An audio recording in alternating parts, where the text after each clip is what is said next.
What's up guys, here with Varun today. We're just going to be doing a follow-up on the Bullfighter and guard passing series that I've been covering on the last few videos. Remember from the introduction we looked at the basic Bullfighter, finishing with the basic Bullfighter and the leg drag variation. The next thing we looked at was how anytime we turn the hips to one side, we can run to the far side to finish our pass.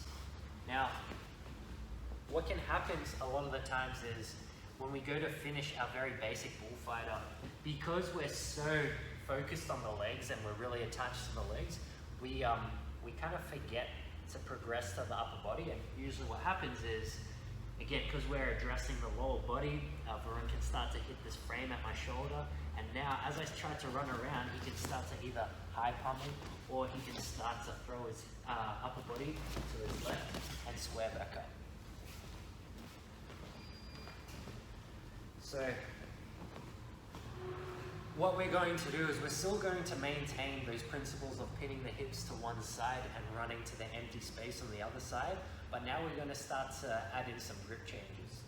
So what we're going to look at doing now is when we start to run around, until I start to get this foot past my armpit, I should be holding onto this leg, but once I pass it past my armpit, I can now start to let go of this grip.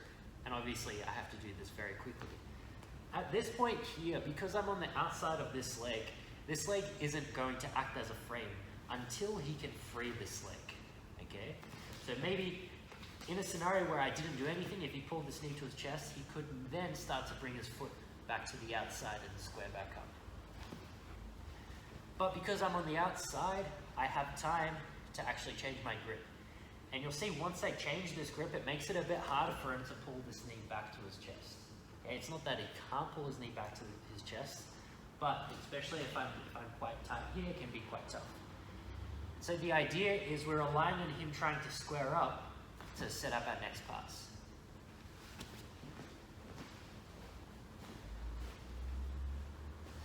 So I pin the legs to one side and I start to run to my left. And now I'm starting to look at attaching myself to the upper body. Now, a really basic pass we can look at doing is just finishing the Bullfighter with these grips. Now, Don Bell from Atos did a video of this a while ago, I think it was in 2018, and he shows how he attacks this position from headquarters off of a failed smash pass.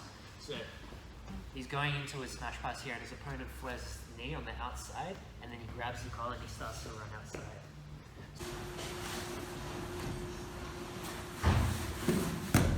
Player knee.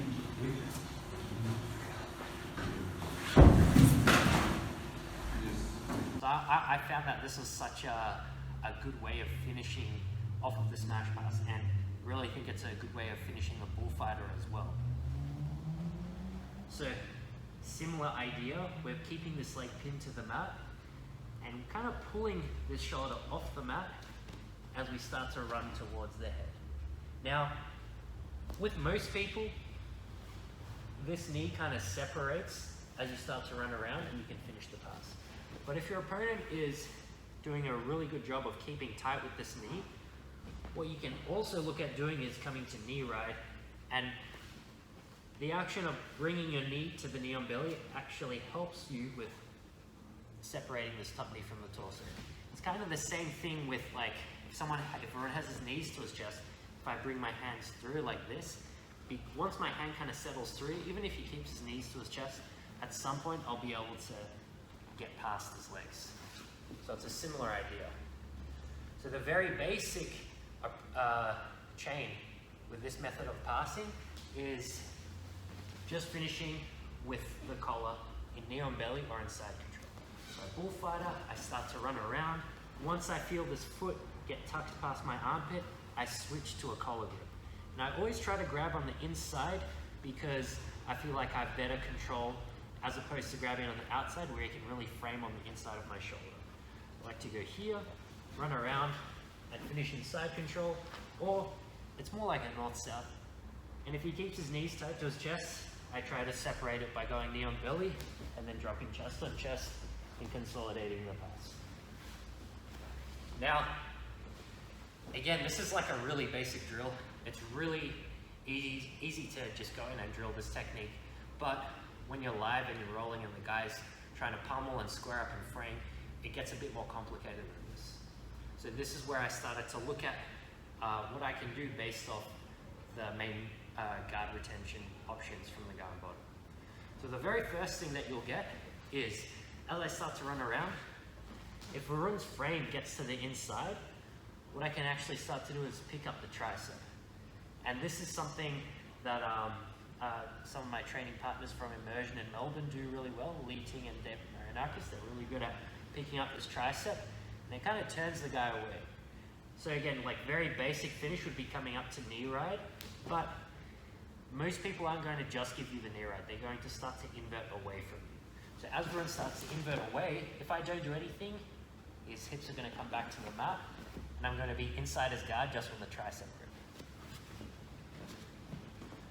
So in a scenario like this, we're using his retention to set up our next pass. So I pin the hip to the mat, start to run around, he hits the frame, I pick up the tricep, and I start to run around. Actually let's turn back to the side. I keep stiff arming this leg to the mat, and I try to bury my chest under his hips. Once his hips are off the mat, I can start to attack a stack pass from here. So I have both his toes pinned to the mat. Now, depending on what happens here, you can look to attack a single underpass or leg drag or crab ride series from here. That's not the focus for today, but this is something that usually happens when I pick up the tricep off of the frame.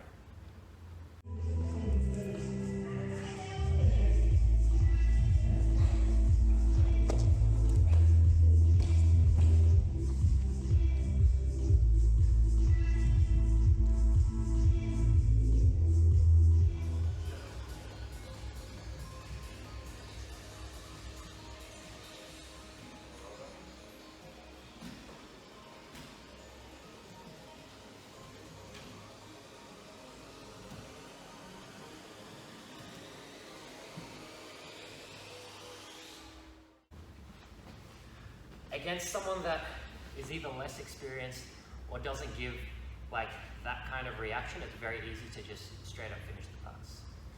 Now, the other thing that can happen is off of your collar grip, so I pin the hips, pin the hip to the mat, get past the top foot, then I make my collar grip here. Now what's going to happen here is a lot of people will start to try and pummel this leg. So the idea is Varun's trying to bring this foot to the inside and square back up. And now I'm not in the same position as I am before. He's reset the position. So the idea with this is, as long as Varun's foot and leg stays in this horizontal plane, I'm kind of winning the battle. But it's very easy for him to bring his leg up to here. And if we pause here, it's really hard for me to beat Varun's foot from coming to here. Maybe I could try and punch it back down and stack him, but it's very hard because this is all happening really quickly, and it's very hard for me to stop this from happening. It's basically me trying to like flare my shoulder and elbow outwards and upwards against him hamstring curling like this. It's very hard to beat. So in a scenario like this, I'd actually want to either keep this leg pinned to the mat or pull it backwards towards me so I can maintain it in this horizontal plane. Really good example of this, and I really like watching this passing sequence, is JT Torres versus Espen at 2018 Pan Ams. So JT actually uses a similar setup to what Dom Bell was showing, where he's in headquarters and he starts to switch his grips off of that kind of smash pass position, and he starts to run around to this side. You can see at one point Espen tries to high pummel, and you'll see JT pull this leg back and try and bring it back down to the floor. And what had happened here was, at some point in this pass, as JT was starting to clear this leg, he actually forces Espen to step his foot onto the mat, and this is where it all goes downhill for Espen. So he starts to hip escape, and then you can start to see JT hug the hip. And I think at one point he passes, and then Espen hip escapes again and catches like a quarter guard, and then JT finishes with the knee cut.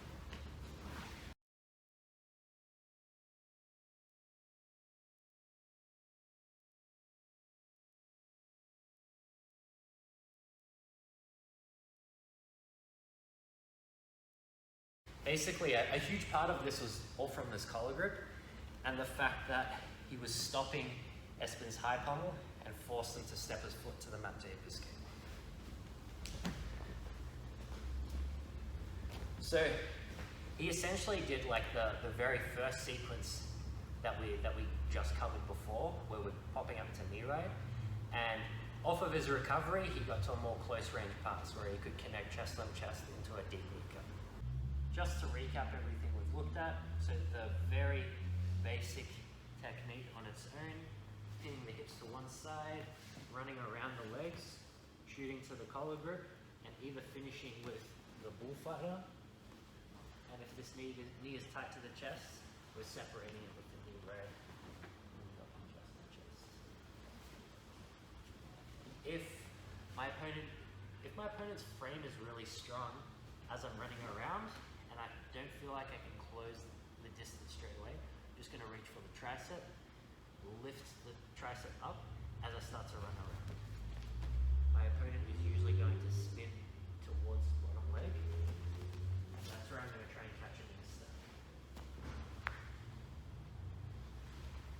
Alright, thanks guys, hope you enjoyed. Make sure to subscribe and see you next time.